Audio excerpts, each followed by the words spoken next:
السلام عليكم اصدقائي الاعزاء. هو كرئيس امريكا الراجل عايز يكبر بلده كمان وكمان، وده مش عيب. يا ريتنا كلنا ناخده قدوه في النقطه دي. كل رئيس عايز، انت عارفين اللي هو بيعمله ده؟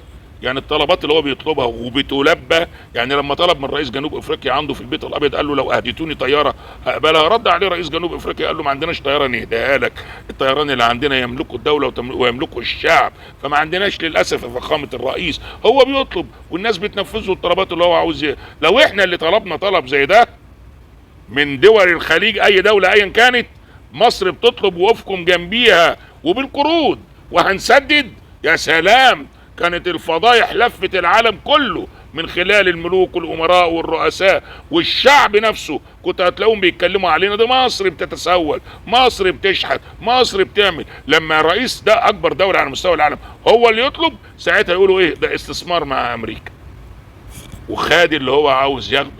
لكن موقفه مع رئيس جنوب افريقيا لما بيقول له لو اهديتوني طياره هقبلها، رد عليه رئيس جنوب افريقيا قال له لا نمتلك الطائره فخامه الرئيس حتى نهديك اياها.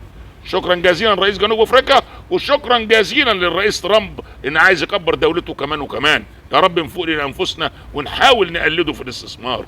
سلام عليكم.